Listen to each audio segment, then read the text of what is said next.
বিশ্ব রাজনীতির উত্তপ্ত পরিস্থিতিতে হঠাৎই মোড় ঘুরল। সংঘাতের তীব্রতা যখন চরমে, ঠিক তখনই যুদ্ধের পথ থেকে আপাতত সরে এসে ইরানের সঙ্গে 2 সপ্তাহের যুদ্ধবিরতি ঘোষণা করলেন মার্কিন প্রেসিডেন্ট ডোনাল্ড ট্রাম্প। মার্কিন যুক্তরাষ্ট্র ও ইসরায়েল যৌথ সামরিক চাপের মধ্যেও ইরান সামনে প্রতিরোধ চালিয়ে যাচ্ছিল। এই অবস্থায় মঙ্গলবার যুদ্ধবিরতির ঘোষণা সামনে আসে।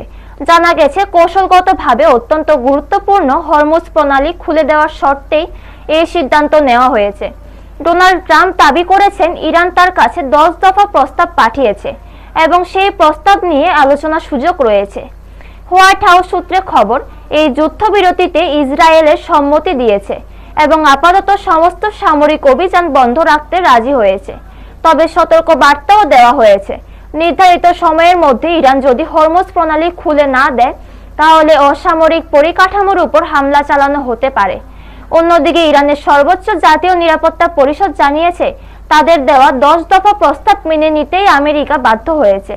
এই প্রস্তাবগুলির মধ্যে রয়েছে হামলা বন্ধের নিশ্চয়তা, সমস্ত নিষেধাজ্ঞা প্রত্যাহার, ইউরেনিয়াম সমৃদ্ধকরণের সম্মতি, মার্কিন সেনা প্রত্যাহার এবং ক্ষতিপূরণ প্রদান।